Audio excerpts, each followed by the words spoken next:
Hello there, welcome to episode 40 of my self-employment vlog. Thank you for stopping by. So what's been happening this week? Well, this week I've been working quite hard on a new piece for a competition that is running.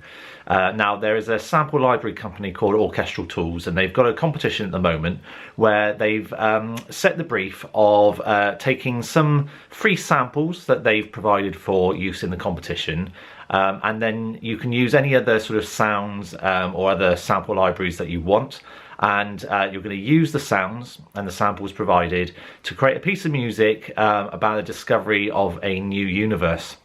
And I was really interested in the idea of doing this competition. My track record with competitions is not particularly good, but I thought, hey, I'm going to give it another shot.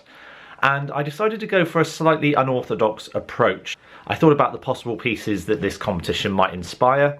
And, you know, with the universe, you know, we tend to think of quite sort of sci-fi and, you know, very ambient sort of, you know, music that you might expect to hear on the Discovery Channel or, you know, on these kind of documentaries. And I wanted to do something that stood out from the crowd a little bit and that was a bit more unusual. So what I did is I recorded myself asking my son Arthur what he thinks it would be like if we discover a new universe. And some of his responses, you know, because he didn't know what the question was beforehand, you know, obviously his responses were very much sort of fresh and unprepared.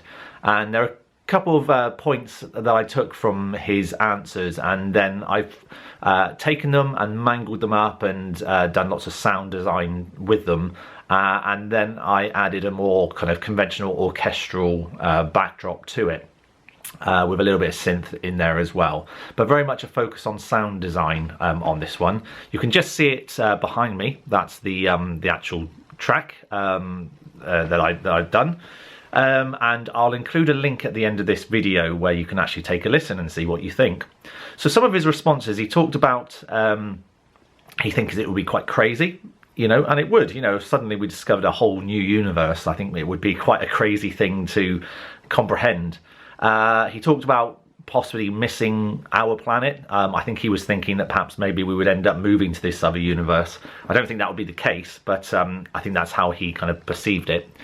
And he talked about that it might be quite scary, which again is kind of true. You know, this kind of big vast universe, you know, having another universe is quite a scary idea as well as being kind of exciting.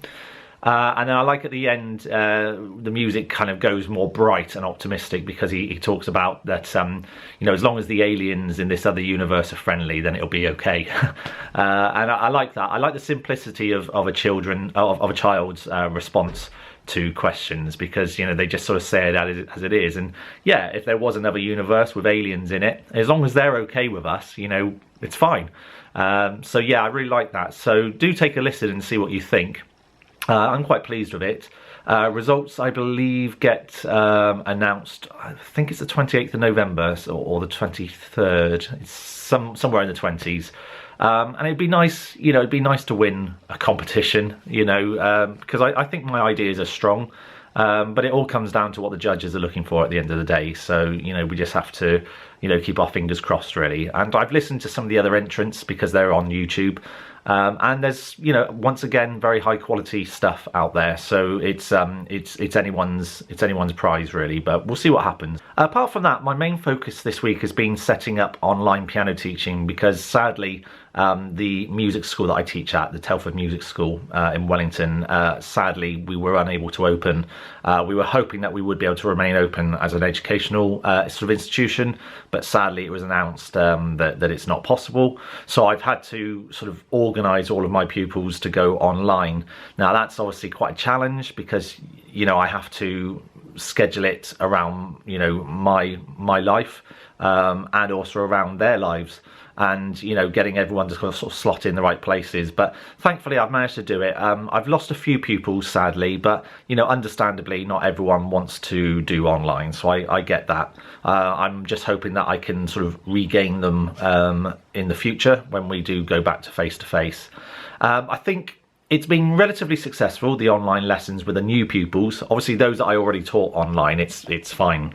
But I think the main challenge when you first start doing online lessons is two things really. One, getting a good picture and audio, and getting the camera set up in a way that, you know, I can see what's going on.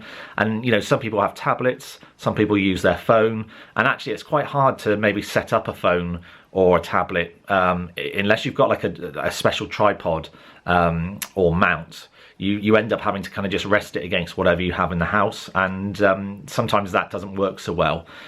So we've had a few, you know, moments where, you know, the phone is fallen over, or, you know, and I've lost the picture. And then the other issue is connection really, because obviously if you're teaching someone in an area that maybe doesn't have the best internet connection, you are going to get dropouts, or you're going to get sudden drops in quality. And there's been a couple of times this week where that's happened, and obviously in the first online lesson you want it to go as smoothly as possible. So there's been a few little wrinkles, but I'm hoping that we will be able to kind of resolve those in next week's lesson, you know, and kind of get into the flow of things, because I am very, very positive about online lessons. I think they really do work very well. And once you've got the setup there, it really is no different to face-to-face. So I do feel that it's absolutely a great way to teach. It's just making sure that you've got all of those other bases covered, really.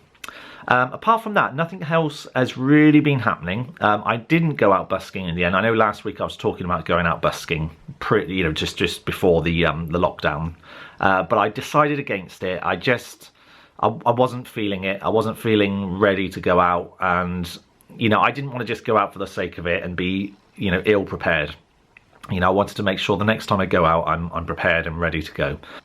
My Mike Oldfield book about Amarok, which I'm planning to release next year, I feel sort of fairly confident now that it's been given the green light. I've been in talk with Sally Oldfield, that's Mike's sister, and you know, I think she's taken away my suggestion and perhaps relayed it to Mike, and has got back to me, and I feel confident now that I can proceed. But I want to do something that's really special with this book, so I don't want to rush too much. I want to do lots of research and try and get lots of different information from people that maybe have worked on the album or are closely linked to the album. So that's good news. That's something that I'm going to be working on for next year.